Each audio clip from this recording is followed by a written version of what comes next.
Mountain Radio. This is the first episode and hopefully one of many. My name is John Douglas with my co-host Daniel Lowber. Quick introduction. I am a former professor at UNLV, a creative writer, as well as currently an e-liquid maker. I've been a chef. I've done a number of things that I feel gives me a wide view, a good perspective on a lot of different issues. Daniel, want to do a brief introduction of yourself? Yes, my name is Daniel Lowber. I'm partnered with John in a couple different enterprises. From Seattle originally, born and raised, an accountant by training, third-generation finance guy, currently recovering from that profession.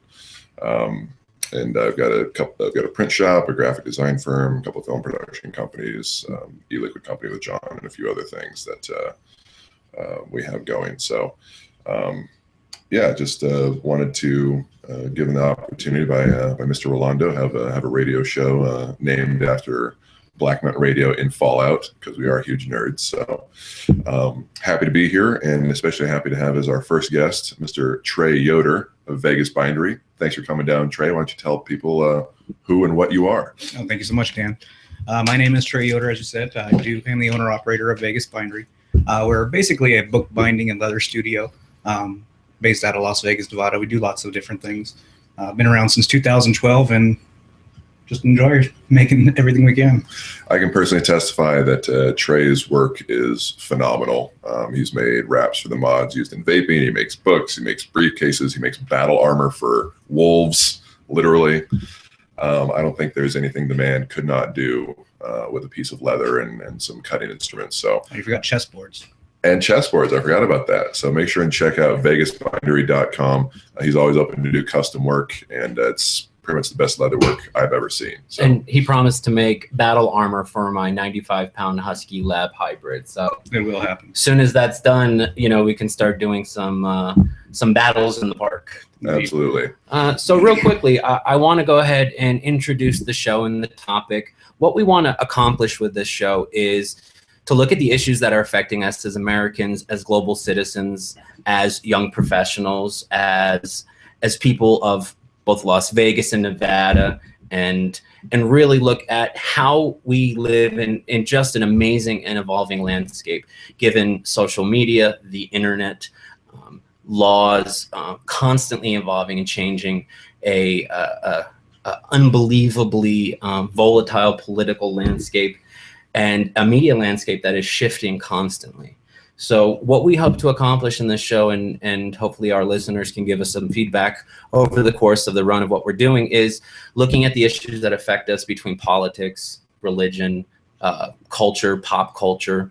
And what we're going to focus on today is an issue that really seems to be permeating news, internet, everything. It's cannabis and marijuana law and legalization reform. So the first issue we're going to address today is how specifically at a state level, at a city level, and a national level, how marijuana reform affects individuals, the genesis of those reforms, as well as what it means for us as Americans, for people who do or don't use drugs recreationally, medicinally, and really how it affects politics, specifically looking at how prisons have a really, how can I say this without being too politically leaning, contracted with politicians to privatize the prison industry, and how marijuana reform could possibly change that. So I'm gonna look at a couple statistics, and then I want to hear from you guys about this issue. And let me know what you think. First of all, 23 states have approved, right? 23 states have approved marijuana medicinally. And the District of Columbia. And the District of Columbia. More states are coming on board every day with legalization and decriminalization. How do you guys feel this trend is really going to take hold, how it affects us as Nevadans, as Americans, and where you feel this will really evolve in the coming years? Well, it's interesting to me because it's pure conflict now between entrenched, bureaucratic, old white people and the will of the people. You're talking about private prisons. Those only get built when the state guarantees a certain occupancy rate, generally 70%. So Louisiana, Trey, I believe you're from Georgia? North Carolina. North Carolina. It's all the same, right? It's all the South. That's all South. I fully expect death threats from everybody south of the Mason-Dixon line. Well, Georgia's better than North Carolina, right? No. Okay. All right. So we're all in agreement. Georgia's way better than North Carolina. Oh, okay. But you see a lot of those prisons built down south, and they do not get built unless the state will guarantee a certain occupancy rate. Well, that seems kind of obscene. How do you guarantee we're going to arrest a certain amount of people? Well, one way is to lock up minorities on bogus weed charges. I think last year, marijuana arrests were more than all violent crime arrests combined, just an astronomical number. And the national median average is a black person is 3.7 times more likely to go to prison for a marijuana offense than anybody else. And in some areas, such as Houston, 5th Ward, you're 30 times more likely to be arrested and prosecuted for marijuana crimes. Though consumption of marijuana, black people and white people completely equal. And Latino people, yeah. And Latino people. Actually, they found that whites actually do smoke more. Right, by a slim margin. So 51-49, basically. Yeah. But yeah, they're roughly equal, if not more, on the white side. But we get left alone because we're the right color, which isn't right. It's not fair. But when you look at the history of the whole illegalization of pot to begin with, it was based off racist issues. I mean, the whole reefer madness was just a huge racial campaign, just a huge slur. I mean, the whole concept of you'll smoke this plant that grows naturally one time, go insane, and start raping white women. That was their whole platform. And the other side of that was how promiscuous it supposedly made white women. Right.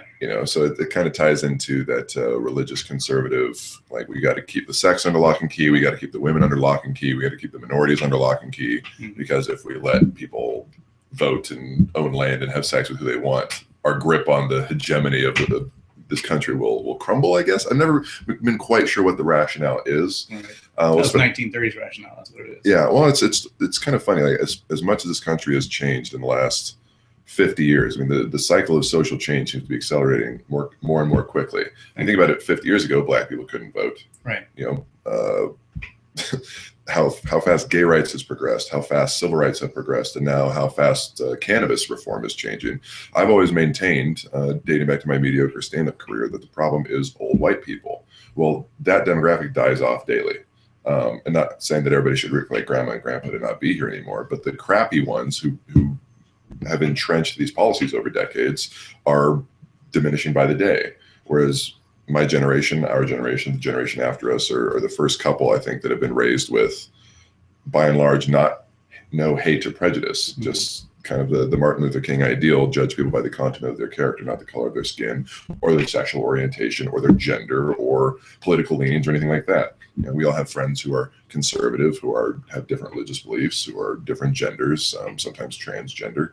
An asshole is an asshole. It doesn't matter really the cover of the book, so to speak. It's it's about what's inside. So as our generation and the generation after become more politically involved and politically active, we're swaying the demographics, basically.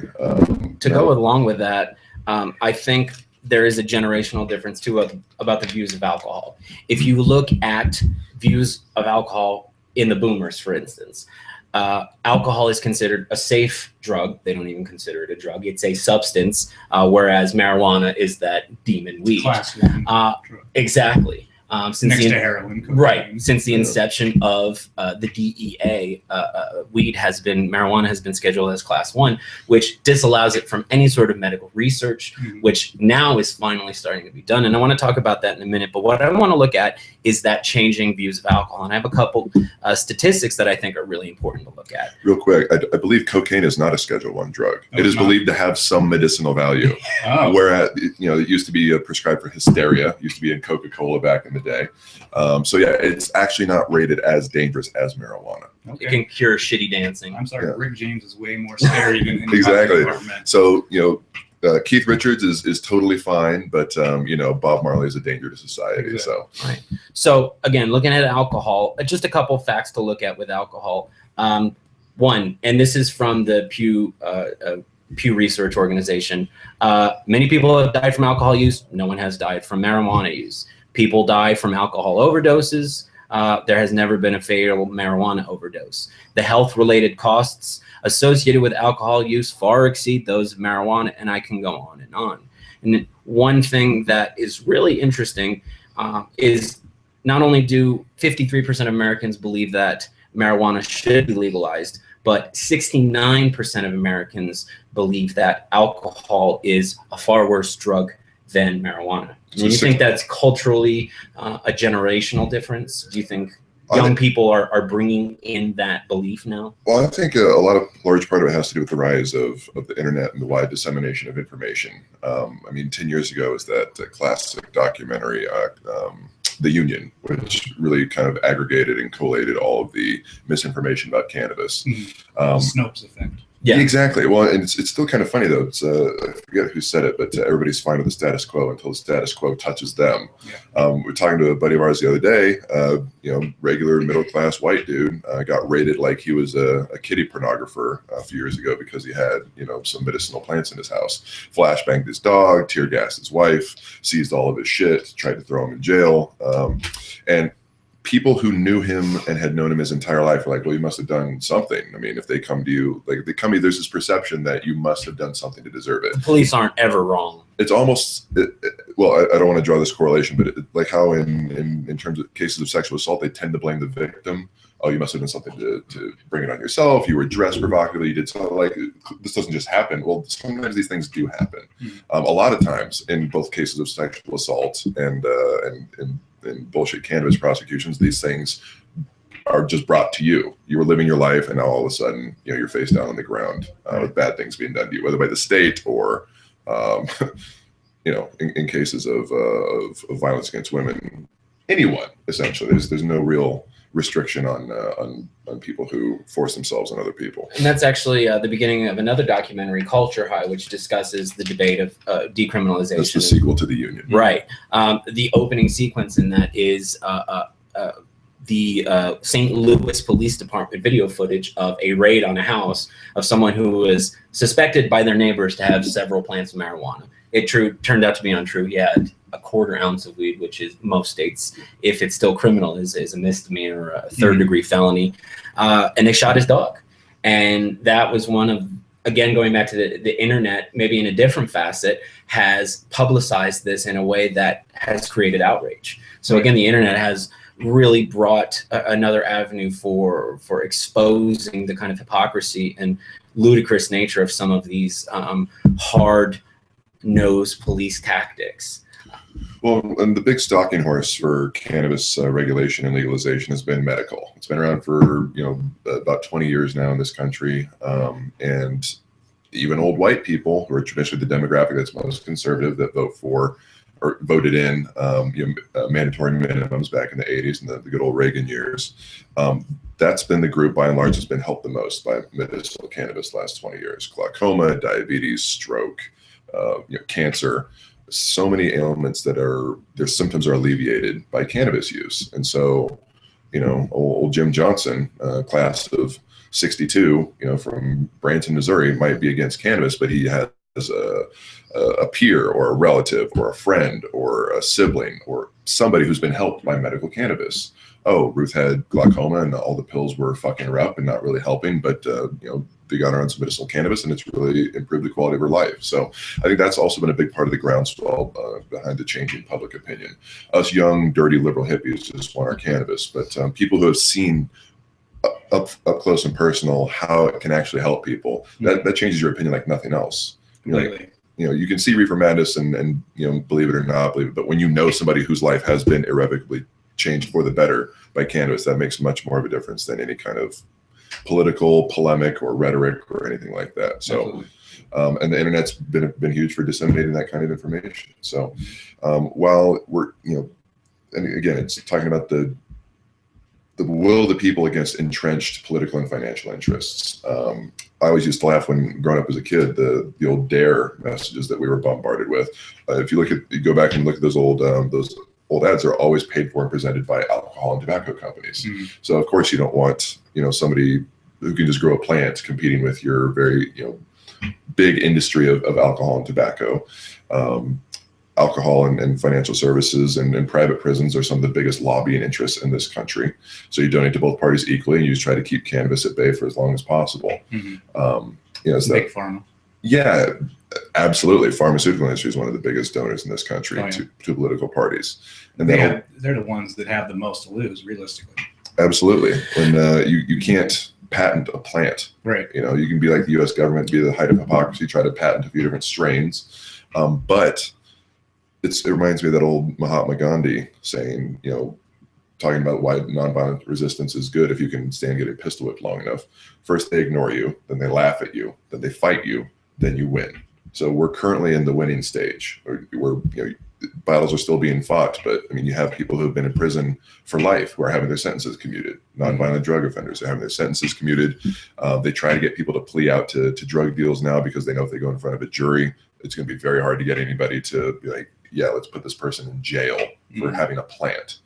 So it's next year, 2016 is going to be a watershed moment for cannabis. Up to 11 states are projected to legalize recreational cannabis. Yeah.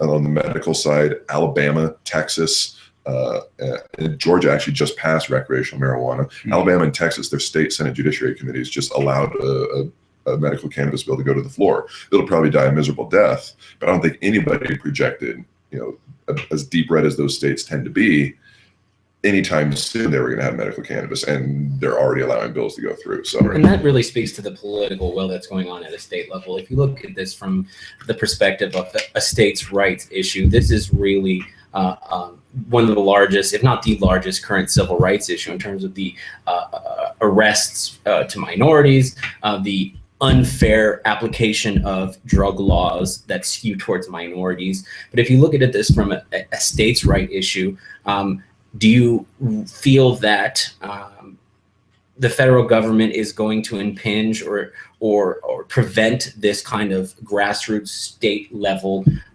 push for legalization? They can't. That's the nice thing about a states' rights issue. Cannabis is one of the very few bipartisan issues that's around currently. So like I said, the dirty liberals just want their weed. Well, conservatives believe in states' rights and love tax revenue. Who doesn't? So a lot of states are broke.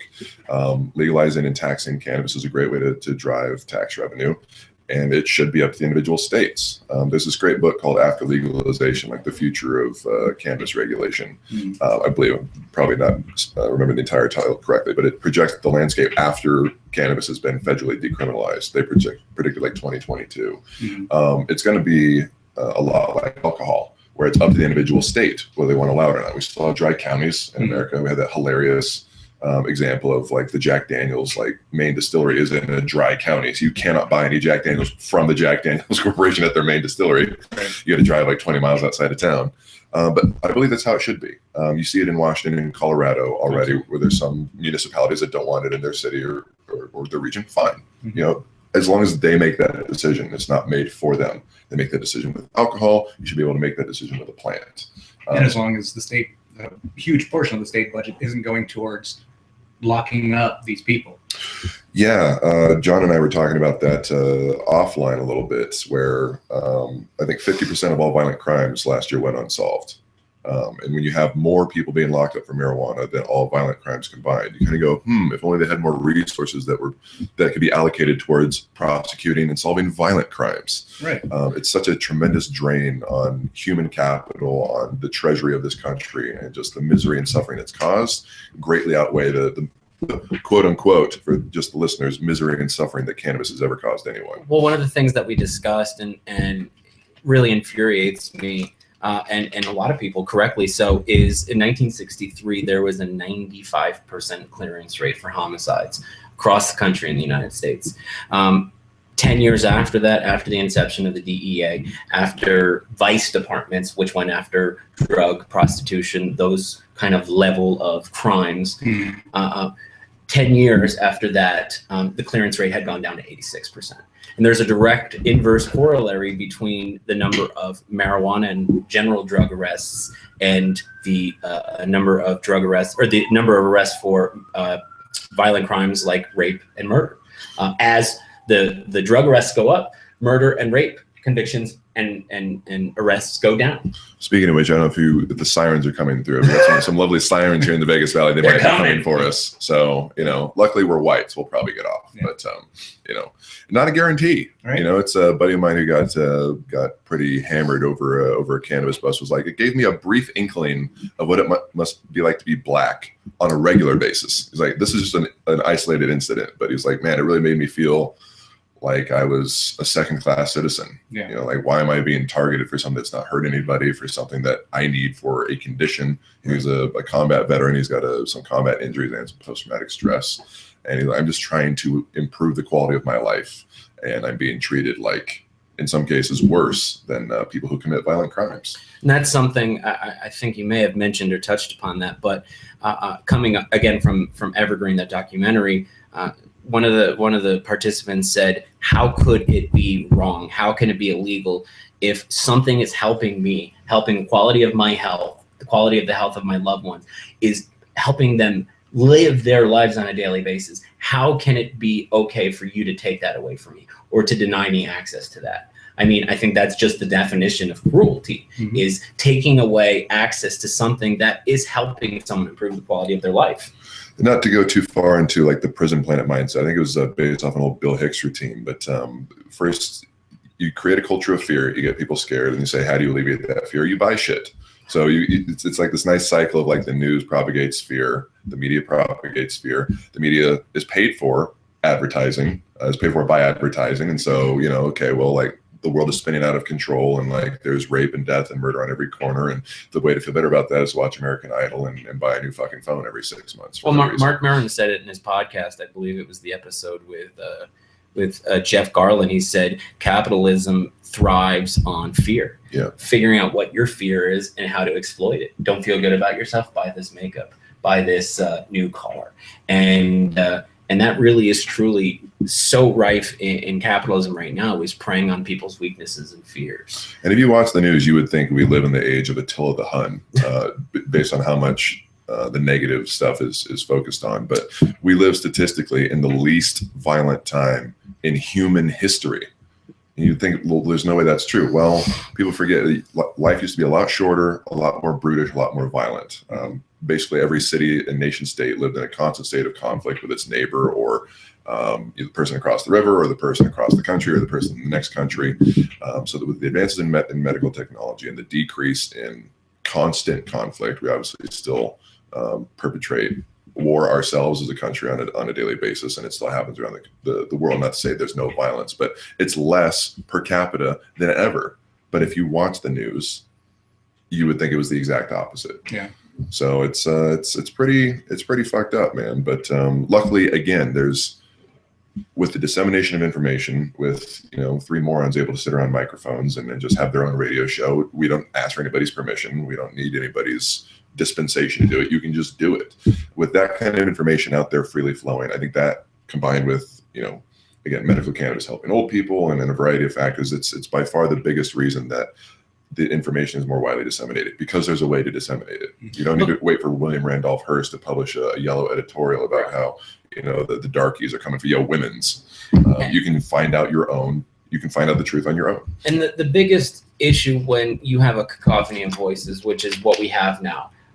That was the alternative title for this show, by the way, a cacophony of voices. When you have all those voices, the problem is which ones have credibility, which ones have that ethos to really trust. And one of the main issues that was divisive with the decriminalization of marijuana in your home state of Washington. West Coast is the best coast. Suck it, New York. Oh, John's from New York, but suck it, New York. The reason why there was a divisiveness between the legalization proponents in Washington on I-502, which was the groundbreaking legislation which came out of Washington and was the first true decriminalization of marijuana, was over the issue of drug arrests. Now, drug arrests versus DUIs. A lot of the critics of I-502 felt that as less people would be arrested for possessing marijuana, they would then be caught on the roads with DUIs. And this is still to this day one of the most divisive issues in terms of how can law enforcement regulate and accurately gauge who's high, or more aptly, who's too high to drive. Right.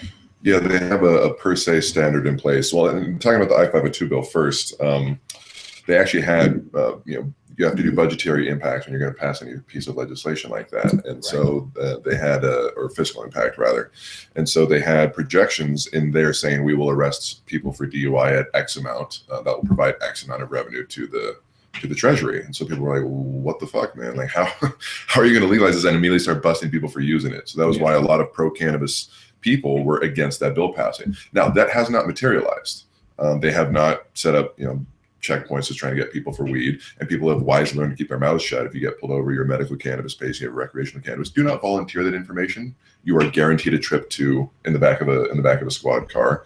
But it just hasn't happened. So I think it's in execution, it's been more, okay, yes, it's on the laws, but we've got bigger things to worry about, So the police forces in Washington and Colorado have been more about enforcement of the periphery of the industry. Make sure you've got your licenses, make sure you're paying your taxes, make sure your seed to sale is tracking inventory systems are in place. So they haven't worried so much about trying to bust people for DUI, beyond which, I mean, obviously in Nevada, I think it's like 2 nanograms per milliliter is the standard, which somebody who medicated 10 days ago probably still have higher nanograms per milliliter in their blood. Exactly. But if you don't volunteer that information, you're not impaired, they have to prove it.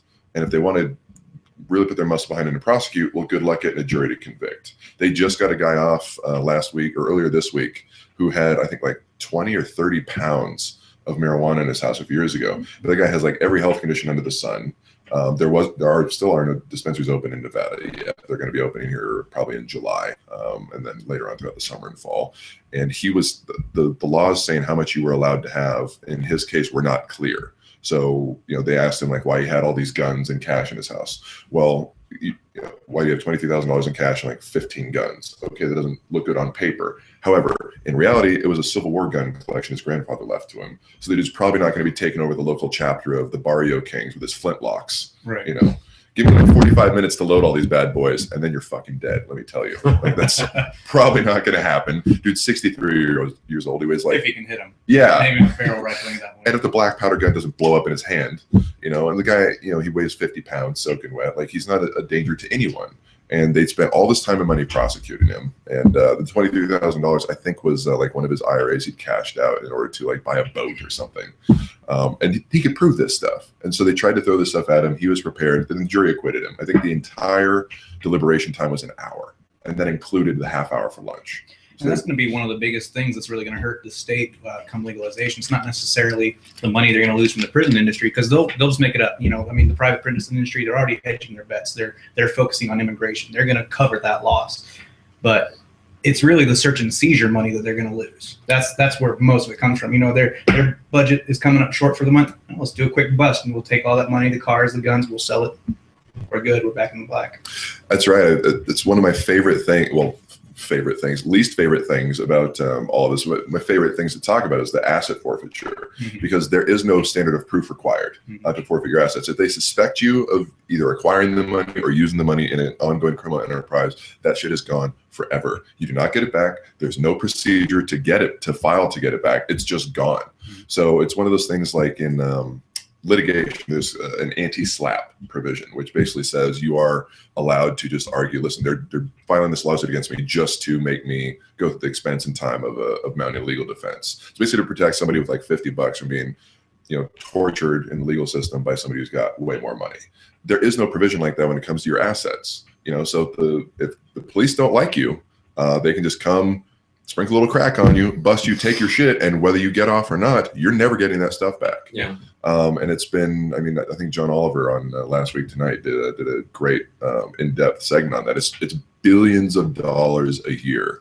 I think by last account, something like $15 billion for fiscal year 2014. Yeah, and it just I personally know a guy in California who had a grow house, and he got raided, and they seized all of his bank accounts. He showed him all of his scripts, all of his patients. Every plant was accounted for. They were fine. They let him go. He still hasn't seen any of his money back. It's gone. It's gone. They bought probably an armored vehicle with it and sent it to some burg in Pennsylvania that doesn't need a cop car, let alone an ATV. There's a great series of videos online you can see with like these two stoners like driving around Colorado, and they see like this little tiny town in Colorado, not like downtown Denver in gang territory, such as it is. They see like this massive like armored personnel carrier driving down the street. They're like, holy shit, what is that and what is it doing here? And it was designated to the local police force by the national military organization that didn't need it anymore, and they're like, it basically came from an asset forfeiture program. They were able to buy like this massive fuck you APC that could carry 15 heavily armored SWAT officers and designated it to a town of a population of like 500 people. Well, to play devil's advocate, I would say that in today's society, there are times when that would be needed. I mean, you look at the cartels in Mexico. They run that country because they outgun the police. Right. Well, where do those guns come from? Yeah, they came America. from us. And how do they get paid with? Or how do they get paid for? Drug money. Yeah. Now, people, it's kind of funny to me because the projections are from anywhere from between 30 to 50% of cartel revenues come from marijuana. Now, they've been diversifying in the last couple of years because they're savvy financial businessmen. Like, okay, they're basically preparing for the end of marijuana prohibition. So they're branching out into more like human trafficking and violence and stuff. However, all that stuff is much easier to track and prosecute. And when people poo-poo the effect it's going to have on crime, okay, conservatively 30% and optimistically 50% of organized crime revenues come from cannabis. You take away 30% of your grade, that's going from 100% to a C-. That's a big fucking deal. You take away 50%, that's half of their money gone. Yeah. That's half of their political power. That's half of their clout. That's half of their ability to buy weapons and people. It's just, there's no argument against legalizing cannabis that makes any sense. Right. So it's just a matter of time, honestly. Again, I think next year will be huge for full recreational legalization. And then beyond that, 2020, every big presidential elections, you see more progress than non-presidential elections. Young people come out to vote in presidential elections. That's why I didn't pass last time. Yeah, higher turnout, higher efficacy. So yeah, next year it'll be interesting to see how it goes. So we're 4 for 4. So we're the cannabis movement here, but obviously we're not unbiased observers. But no, I mean, we're 4 for 4. It was interesting to see how Oregon and Alaska would go last year, and they both flew right through. Florida's medical cannabis provision failed last year, but because they needed a 60% majority, I think they got like 59.2 or something. Wow. So next year it's clearly going to sail through with just a simple majority when it's put on the ballot. So I mean, next year you're going to have Nevada, California, Arizona, Massachusetts, Maine, I think Hawaii, Mississippi's trying to get like a voter initiative going. So do you think that will be the actual end on the war on drugs? Do you think they'll? I don't think so, but I think it's going to be a big turning point. Yeah. When you go from 2 states have recreational cannabis, and then within 4 years you've got 12 or 16, that's a massive sea change. Public opinion now nationally is, pro-cannabis for the first time ever, and it's just cycling faster and faster. That's why you kind of see even conservatives who were, at first they're like, okay, we need a brown presidential candidate. The brown people are going to be a majority soon. We got to have one that looks like them. Like there's not 75 different flavors of Latino people, none of whom get along, incidentally. If you know some Latino people, ask them about Puerto Rican versus Dominican versus Haitian versus Call them Mexican. From the wrong country. Yeah. How exactly. dare you?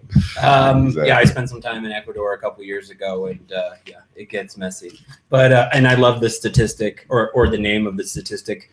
First of all, going on those statistics, millennials, the number right now is 68% approve legalization of marijuana.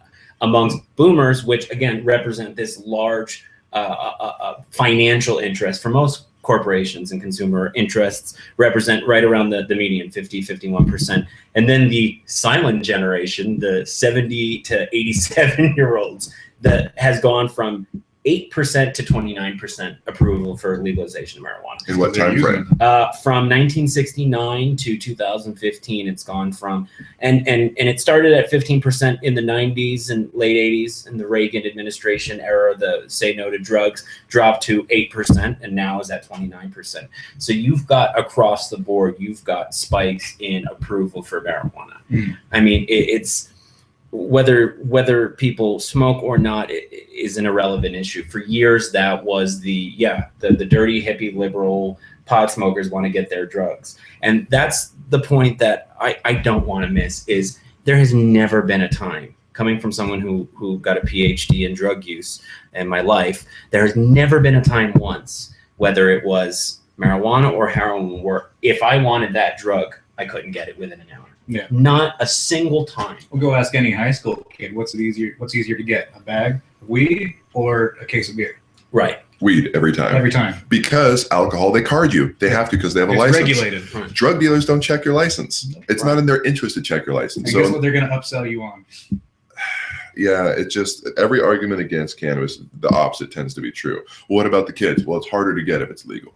You get more tax revenue if it's legal. You get less ruined lives if it's legal. You get less young people being locked away. Not to mention you take away the stigma, oh, I'm a badass for doing this. Exactly. You make it so if something's legal, it automatically loses that rebel cool edge. So you'll have more people trying anything because it's legal. But cannabis isn't for everyone, and it shouldn't be. Just like any substance, everybody's biochemistry is different. It's not saying that, hey, we're going to come to your school and your churches and say you're going to smoke this goddamn plant. But the kids. That's always the last refuge of people who don't have science or facts or the will of the people on their Kids side. and the white women. The kids and the white women, you know, like it's true. Like think about the kids. Well, we are. That's why you want it legalized. That's why you have Charlotte's Web and other CBD-rich strains being used to treat childhood epilepsy when every single prescription fails for these kids. Yeah. CBD-rich cannabis oil helps them, but they shouldn't be allowed to have it because people who spelled marijuana with a fucking H 70 years ago decided to outlaw it, right. Let alone all the uses of industrial cannabis and hemp for replenishing farmland and being used in 55 billion products. We can talk about this all day. But one of the things we talk about that before we move on soon to the next topic, I really don't want to miss, is the idea that researchers, now that marijuana is starting to become decriminalized, are able to do more scientific research where they've never been able to do before. And something we've discussed is CBD, the cannabinoid element in marijuana, which is the not THC, not going to get me high, which is what the element of Charlotte's Web and other child use cannabis is the fact that researchers are now just discovering several elements and several other protein strains within cannabis that have, till this day, unknown medical benefits. And one of the things that my research has found is the endocannabinoid system built in our body, since we've co-evolved with marijuana over the period of the last 20,000 years, from Homo habilis to now, we have developed this ability to receive and have receptors for marijuana in the same way we have opiate receptors or serotonin receptors or dopamine receptors. And what those CBD elements, those cannabinoids do with their endocannabinoid system is they bond to problem areas in our body. And again, I'm not a scientist by any stretch of the imagination, but those CBD strains work like bootleg stem cells. And this is why they're so successful with childhood issues like epilepsy, glaucoma, cancer, is they work as a kind of backdoor way into your body's system to help those problem areas. Whereas alcohol, prescription drugs tend to have a debilitating and degenerative effect on the body.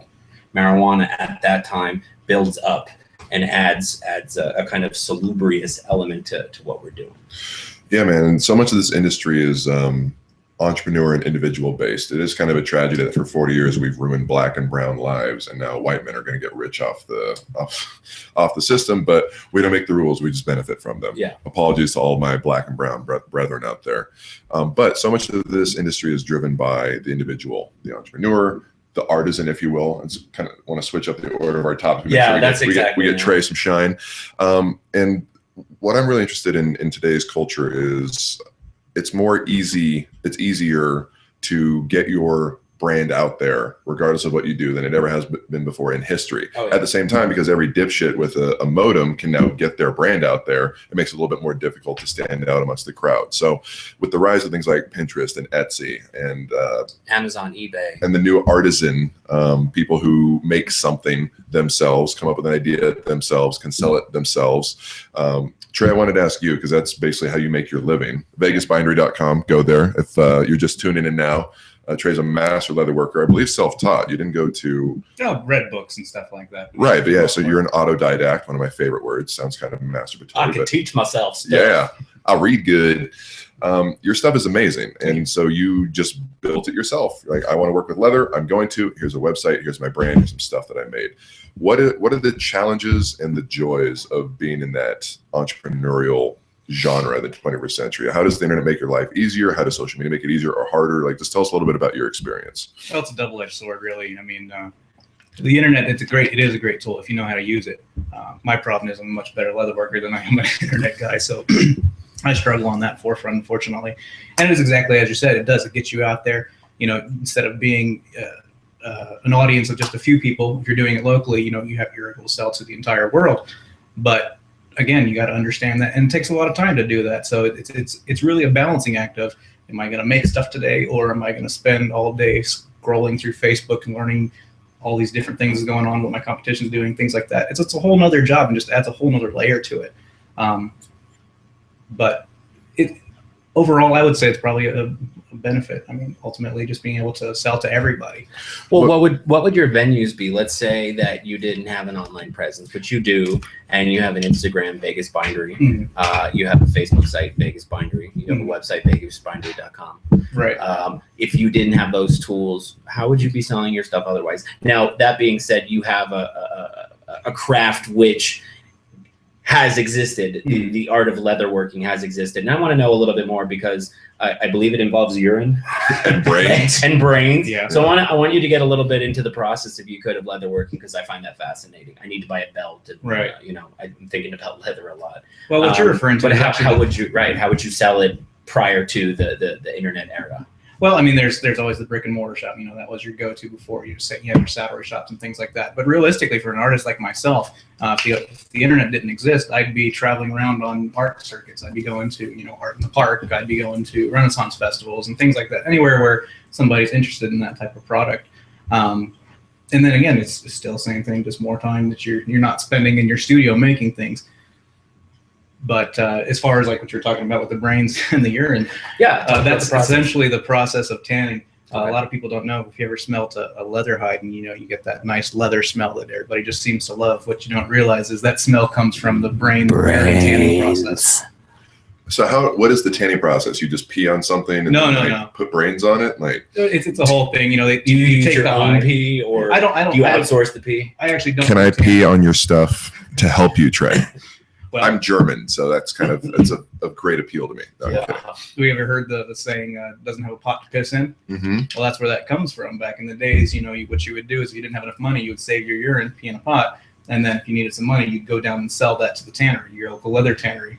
But if you were so poor that you couldn't even afford a pot, that's where that came from. I think I'm going to get rid of all of my leather products now. Now that we've determined that they're all made of urine. Well, that's the base. That's the basic thing. It's not really there per se. I mean, you take your hide, you skin it off the animal, you remove your hair, and then essentially there's different tanning process. That one that I'm referring to is a vegetable tanning, where they use that and a few other chemicals. They soak it in there, and then it gives it the properties that you need for what you're going to do with it. But there's other ways to do it as well. There's chrome tanning and just regular, you know, raw hide essentially too. So the technology's advanced a little bit beyond just pouring pots of pee. Yeah, we've come a long ways. Damn. I like that. Now I'm interested because we've talked before about kind of like the breadth geographically that you've sold to. Talk about a few of the countries that you've sold to, and then just. I wish I kept track. I really don't know. Well, some of the more exotic ones. You sold some stuff like Australia and Israel before, didn't you? Oh yeah, I've sold to Israel, Australia. Actually, my book's really popular in Australia. I sell a lot more books to Australia than. What is this book you refer to? They're old medieval style books with raised leather binding. So like today, in really actually since like the 50s. Book binding essentially has lost its what I call magic. I mean, basically nowadays all I do is I take a block of books, you know, fold them together, run the spine in some glue, slap a cover on it, and you're done. Mine, I like to hand tear the books, gives it this nice little deckled edge. Then you actually saw into the backs of it, and you actually sew the books around these huge binding cords. That's why you see the older books, they have those large cords on the spine and whatnot. That's the actual binding on there, and it holds up more. That's why those last generations, because it's just a much stronger way. Whereas if you go buy, you know, a paperback from Amazon tomorrow, you're lucky if it lasts a week. Well, okay. I'm preparing for the apocalypse, whether it's zombie or viral, you know, one or the other. I'm storing body fat. Smart. Getting seeds, water, collecting fake gold coins from the internet. You know, those sorts of things. What could you make that, you know, is going to last the rest of my lifetime?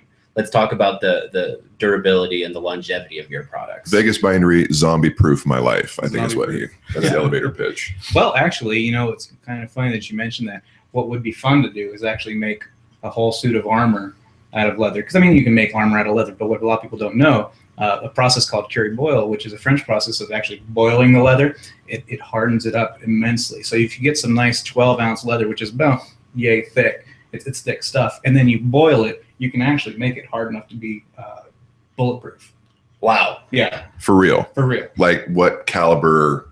That I don't know. Like I haven't actually tried it myself. Okay. But so if you're indulging in nature's finest Right. medicinal plant and the cops come for you, just throw in like your cuirass and you just charge. But so I've you always can get away. wondered, like, because, you know, you go out in public, you can't, you know, have a bulletproof vest on, the cops will stop you. But what if you walk out in a curie-boil suit? Wow. Now, could you do like one of those Matrix jackets to the point where it's bulletproof? Or Well, would it not, once like, you move? boil it, it is rigid. It doesn't move. It does not move. Okay, so if you had like anything that wasn't a vest base, you would be unable to move inside Right, of it. right. Okay, all right. But you could you line like the doors of your car with it. Yeah. You could have that vest. It's You'd going have to be put a incredibly helmet. thick. I mean, don't get me wrong. You're going to have like this big, thick layer, and it's going to be a little bit heavy because, I mean, it's leather. Right. Well, Real. all practical concerns. I'm just talking Right. about like what is possible. Yeah, we can do it. We can totally do it. That sounds awesome. I think we should do that. That sounds amazing. So how do, I mean, somebody wants to start something, whether they do caricatures or they make handkerchiefs or whatever people who are creative can do. I can barely tie my shoes unassisted, and I'm pretty sure I still eat my boogers. So not really in the creative bent myself, but for people who are, if somebody was coming up today and they had a craft that they had learned or had been taught and they want to start a business doing it, how would they do that? What would be your recommendation to? Well, the first thing you got to do is take your product and figure out who your audience is. And then really it's just a matter of getting in their mindset. Where do they go? What do they look at? You know, set up your webpage. That's easy. You know, you can go online, set up your webpage in a day. Same thing, apply for an LLC, get that done in a day. So, I mean, the actual stuff behind it is super easy. You can get it done really quick. It's just a matter of what takes time is figuring out who your audience is and what is it they actually want. I mean, just because I can make an amazing book doesn't mean anybody wants it. You know, you have to figure out who that is, where they're looking. And then that's the hard part, just figuring out how you can get in front of them and get something in front of them that they're actually interested in. I'm reminded of that classic advertising maxim, which is the good thing about advertising is that 50% of it is effective. Mm-hmm. The bad thing is nobody knows which 50% it is. Mm-hmm. So he's kind of, I think it's been throwing shit at the wall since, you know. And then we're all so desensitized nowadays. I mean, we're advertising everything you look at. Yeah. So, I mean, your return on investment a lot of times really isn't there because, you know, I might be able to put my book up there, but guess what? There's 500 other books up there. And granted, mine might be the only one like this, but they got to scroll through 500 other notebooks. And Plus, your product, as great as it is, admission, I own several of your products that you either gifted me or I've bought, and I love them all. I have Holsters. mod holsters where I can hold my mods. That always turns heads. It's wonderful. The only other person I know who has something even approaching that is a beautiful girl from Beverly Hills. So, you know, it's more important for me to have that than her. Right. I have nothing else. But your product, as great as it is, as much as I love it, is out of jive with almost everything in capitalism and consumer culture right now. It lasts forever or a long period of time. It's expensive, but the initial investment pays in spades over a long period of time. How do you deal with that? Well, when I started it, realistically, I mean, I started Vegas Bindery not necessarily to make holsters and sell them or to make books and sell them. I started it, well, let me rewind a little bit. I started in the whole leather crafting and making things to begin with out of necessity. I also volunteer for a local nonprofit called the Pride Combat Troop. We educate through entertainment, where basically we're a reenactment organization where we reenact, I think we're going for like 14th, 15th century European tactics. We portray a war encampment, and we put on live steel act. You sword fight for kids. Yeah, essentially, and then teach them about the history of war and things like that. And we needed armor and stuff like that, so I worked a little bit of leather, and that's where we started making it. Then it just evolved from there. A lot of people started buying it and things like that. But what really I started to notice is there's just so many amazing artists in this town and everywhere, really, that are just underutilized. You know, they're working on baristas at Starbucks or, you know, flipping burgers, but you go home with them and they could paint you the Mona Lisa. and they're just being wasted. So really, I started Vegas Bindery because I wanted it to be my own Andy Warhol's factory kind of thing.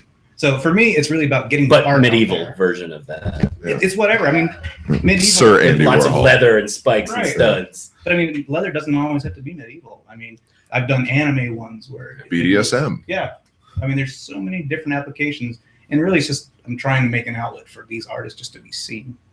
Yeah, it's interesting because everything is so fragmented in the media landscape. I mean, if you just have a show that you want somebody to watch, where do you put it? YouTube, Hulu, Amazon, Netflix, network television, basic cable television, premium cable television. Like, there's obviously barriers to entry of differing difficulties depending on where you try and put it. But there's so much stuff. I don't know how anything gets noticed anywhere. Right. Basically, like Malcolm Gladwell's got that that connector part of one of his theories, where it's like people have repositories of information that they trust, whether it's a person, a place, or a thing. If it's like a certain, like Roger Ebert, like a lot of people are like, okay, he says he likes the movie, I'll watch the movie. Everybody has friends. Oh, they say that I would like this, I would probably like that. But things get disseminated so quickly and then copied so quickly, talking about advertising. I mean, everybody remembers the Old Spice commercials from a couple years ago where it's, the horse is now diamonds, like kind of that surrealist, absurdist thing. And then, 6 weeks after that, you see major brands everywhere starting to push like absurdist, surrealist brands, and it's forgotten immediately. Something is absorbed and then disposed of, and there's that endless demand for content.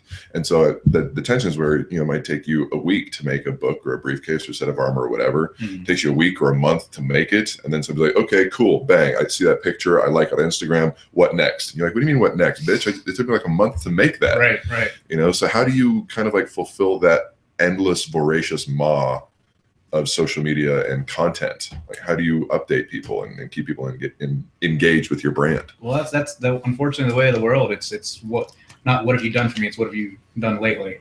And it is a battle, but you just got to keep your nose to the grindstone, just keep pumping it out as fast as you can. I mean, like I said, back to the whole Andy Warhol thing, I could start putting out all these paintings and things like that, but I don't have a gallery. I don't have the influence, I don't know the right people that have the money to spend on that kind of thing.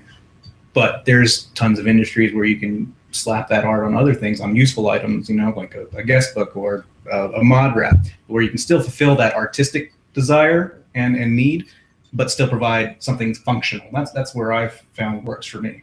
It's kind of funny because it seems to be developing in some ways kind of back to how it used to be, where if you were an artist and you wanted to be independent, you need like some sort of patron. You got the Life is Beautiful festival that happens in Vegas, and every year they paint these gorgeous murals on the sides of building downtown, street art and graffiti that are just put in place for the show, and they're whitewashed afterwards. And with the rise of people in the last 10, 15 years, like Banksy and Shepard Fairey, who have kind of they do very good graffiti industry. It's not like they're the first ones to do it, but they were the first ones to really be elevated commercially. Cosmopolitan downtown, it's parking garage. Shepard Fairey did one of the levels of it. He painted all the murals on the walls, on the elevators, and his artwork is everywhere. So you see like these, that was like what, 3.8 billion, something like that. So Deutsche Bank, which you would not associate with street art, commissioned a street artist to design the part of the interior of one of their buildings. So you see that with a lot of different things, where somebody who's got this independent credibility has it co-opted by a major brand or corporation to kind of associate with that product, to give them some of that reflected credibility. The artist gets some compensation, the brand gets some credibility, everybody wins. I remember when Microsoft used Start Me Up to launch like Windows 95 or one of their shit ass platforms like 20 years ago. And it's like, wow, the coolest band in the world and the uncoolest brand in the world coming together to give you Windows 95. Like that always made me laugh. But I mean, is that something that's going to have to be the model for people going forwards, or are you able to just through sheer sweat get to the level you want by yourself? I couldn't tell you. I don't know. I'm still in the process, and I'm looking down the road, so I hope so. But honestly, I don't know the answer to that one. Well, would you license Vegas Bindery's work to Microsoft? Yeah, I'd sell out quick. Patton Oswalt said, Let's be honest, I got the bills to pay. Absolutely. When he was younger, he was like, man, I was so upset when people would sell out. I knew which artists were legit, which ones had sold out, and I was going to let everyone know. And he was like, as soon as I got older and I actually had something someone wanted to buy, I realized, if you have something that someone wants to buy and they're giving you an outlet and a market and attention for that, It's hard to say no. All of the artists that really make, are able to make a living on it, most of them do that for big corporations. For an example, my girlfriend, she makes props for shows and things like that. And doing casting, she actually makes Your fiance, I believe. Excuse me. Oh, just recently. I just saved you. You're welcome, Barb. Thank you so much.